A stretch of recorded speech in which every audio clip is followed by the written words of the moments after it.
It's a big day for Apple. Meanwhile, Apple's annual special event kicks off today in Cupertino, California. And for the first time ever, you can stream the whole thing live on Twitter. The biggest buzz centered around a larger and pricier iPhone. Joining me now to discuss, CFRA Research senior analyst Angelo Zino and Lou Basenese, founder and chief analyst for Disruptive Tech Research. Great to see you. Thanks so much for joining us, Angelo. Thanks for having me. Your thoughts on what we should expect from this event? Yeah, I mean, I'd say, as is usually the case, this event is going to be all focused on iPhones. We do expect 3 iPhones to be announced. One, of course, will just be a regular upgrade to the iPhone 10 that we saw last year with some nice internal updates.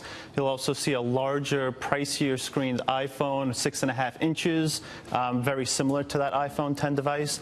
And then we also expect a lower priced LCD phone, which will be 6.1 inches, their largest ever LCD device, priced at about $699. So Lou, some people ran out and got the iPhone 10 like I did initially, and then I was disappointed with it. Do you think people are going to run out and get these new phones right away? Look, I do think so. I think bigger is better here. The latest research out of Cantor World Panel shows that people use bigger smartphones for more apps, more video games, and more video watching. So I think Apple's tapping into that. I think today's going to be a yawner of an event, not going to be any wow factor product introductions. But Apple doesn't need to innovate massively anymore. They just need to iterate to grow. And I think bigger screen sizes is really the foundation of that strategy. You speak about growth. The company has been complaining about the tariff fight with China impacting its growth. So President Trump says the iPhone should be assembled domestically to avoid being hit by his proposed tariffs on China. But some analysts say that that'll raise phone prices by 20%. What is your take on that? Yeah, no, we actually would agree. If you actually were to bring a lot of that production in-house here within the U.S., the component cost would just be way too high to really make that feasible. So our view is, can Apple bring some of that production here inside? Yes. You'll see some of that via displays, which has already been announced with a relationship with Foxconn.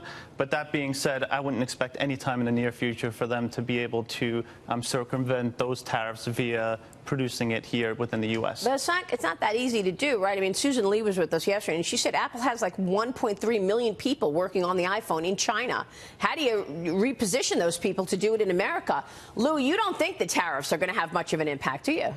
Look, maybe I'm the contrarian here, but so be it. I don't think they are. You mentioned you're not going to move a workforce from overseas domestically, and really the tariffs don't initially impact the iPhone. So maybe Tim Cook sees it fit for a political gesture to move some production here, but at the end of the day, it's not going to impact prices significantly. I mean, Apple, you have a company that has the best pricing power out of any company ever in existence. An extra $50 to $100 on a $1,000 device is not going to deter buyers.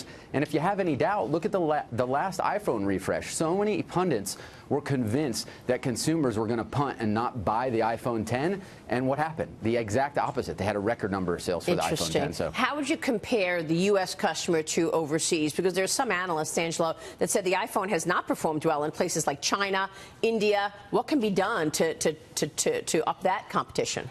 Yeah, I mean, when we kind of look at the difference here between kind of the more emerging and developed markets, I mean, clearly Apple has a great presence within the more developed markets, specifically here within the U.S., and because of that, they're able to, upcharge those customers. That being said, we do think part of the reason they're looking to, let's say, continue to have a lower priced option, and for them, a lower priced option would be about $699, is to try to continue to gravitate to areas like a China, potentially, higher net worth, customers out in India. But that being said, we think it's very far-fetched to think that Apple will be able to all of a sudden be able to be successful in some of these emerging regions. It's just not the way their kind of business works. How do you think this tariff fight plays out for Apple?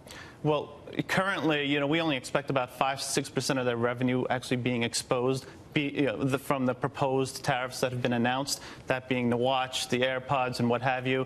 So it's going to be minimal at best here.